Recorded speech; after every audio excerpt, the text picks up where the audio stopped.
Hello everyone, it's Dawn and welcome back.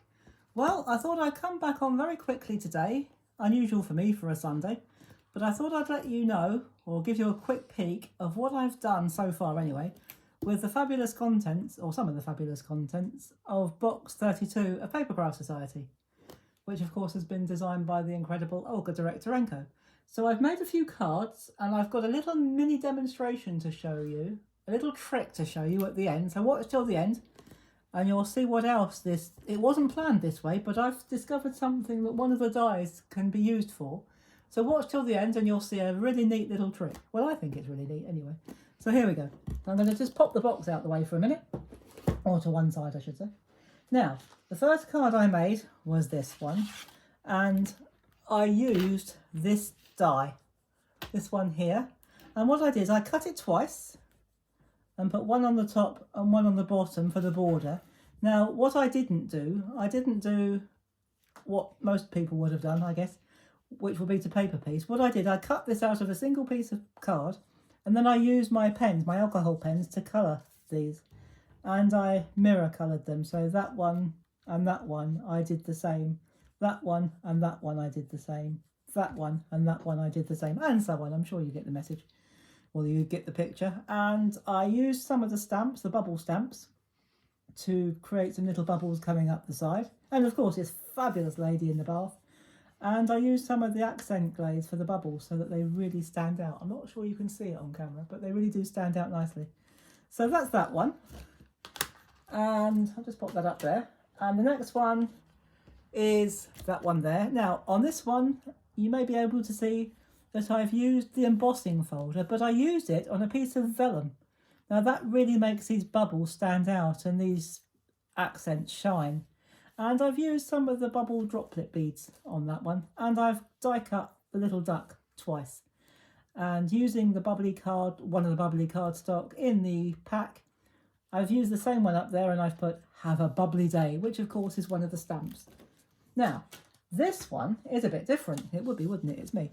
So what I've done with this one is I've used this glorious edge die and I've cut it, well, I've cut it 8 times really, but I've cut it 4 times in different coloured card on like this.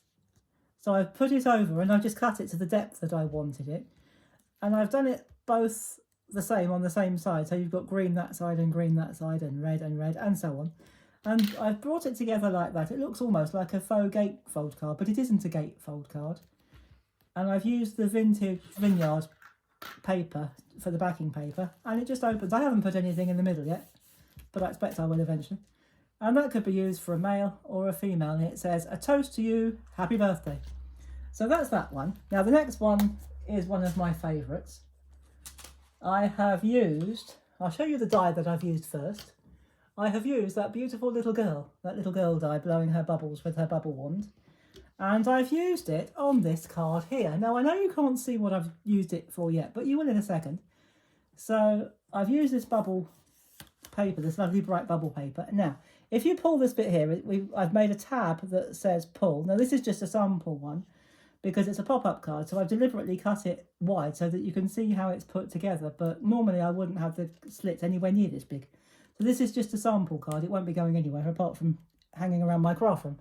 So when you pull, she comes up like that and she's blowing her bubbles. And again, I've used some more bubble stamps and I've used some of these little bubble droplets. And she will go down like that. And again, you just pull and she's blowing her bubbles into the air. That's my favourite so far. Anyway, one of them. And so that's what I've done with that one. And the only other one I've made, before I show you my little demonstration, or mini demonstration I suppose, is this one. I have used one of the projects, within the book as inspiration to make this lovely card, and I've used the duck because I think he's so cute. And so I've got some acetate behind here. I've put some of my shaker elements in it, and I've made a shaker card like that. And I've used lovely bubbly. Now, to create these little bits up here, I felt that once I've done that, it needed something up here, and I wasn't quite sure what. So what I did, I decided to use this bubble ring, I suppose you call it.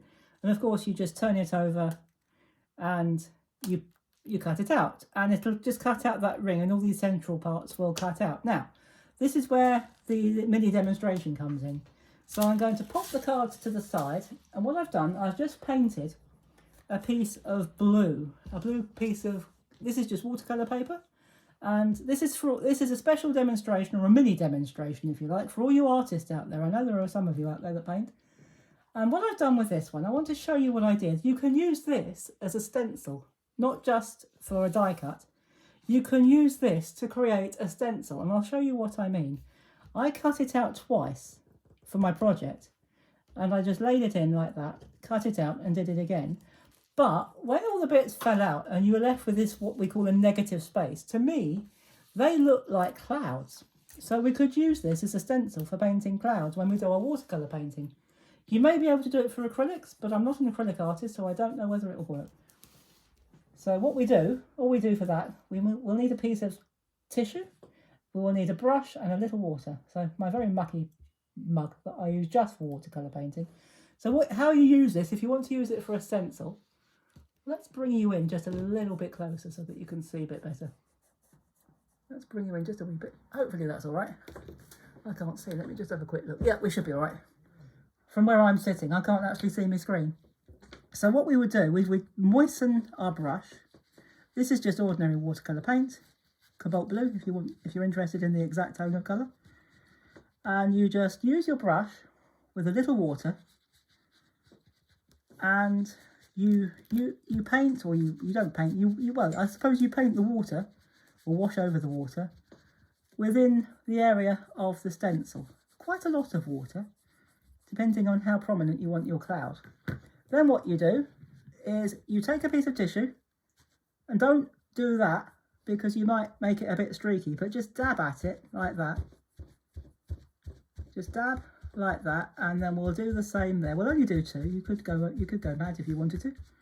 We'll just do two. Now, when you take that away like this, you're left with some very nice clouds in your sky.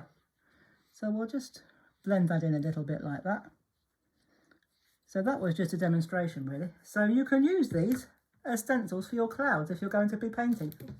Well, let's just pop that over there so it doesn't roll off. So I hope you found that useful and interesting, and that you have a go at this yourself if you're a painter. So I'll bring my cards back in. We'll pop that back up there. We'll try and move that down there a bit. Oh, about there will do, I think.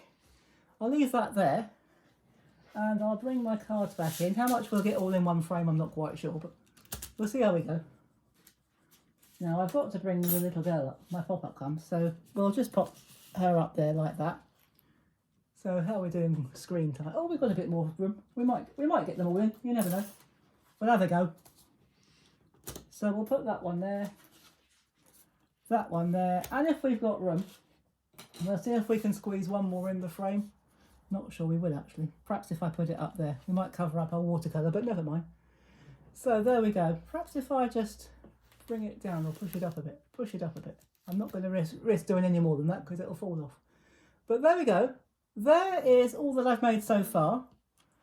So I hope you've enjoyed that and found it useful. And maybe it's given you some ideas of how to use this fabulous set. Or if you haven't got this set, if you're not a member of PAPERCRAFT Society, anything you've already got in your stash that you can use to make whatever style of card you like. Card making, as we know, can be used for anything, and you can use whatever you've got. You don't have to use these, you can use anything. So I hope you've enjoyed this and found it useful, and that you have a go yourself with either these elements or any elements that you've got within your own stash. So I shall say goodbye for now, and if you haven't already and you're enjoying these videos, please do remember to subscribe to our channel, click the notification bell so that you never miss another upload. And I will be back tomorrow with a regular painting demonstration for you. And then we're going to change things up a bit because we've got so many crafters. I think it's probably true to say we've got more crafters than we've got painters. So we're going to do Mondays, we're going to do a painting demonstration. On Thursdays, we're going to do just an ordinary straightforward craft demonstration. But then on Saturday mornings, it'll probably be Saturday mornings, we're going to do a demonstration from craft, or a project from craft, but we're going to be using one of our paintings, so whatever that might be. So I hope you can join me for some of those, or all of them if you wish. and I'll be back tomorrow. So enjoy the rest of your day. Have fun, everybody. And as always, happy crafting. Bye bye for now.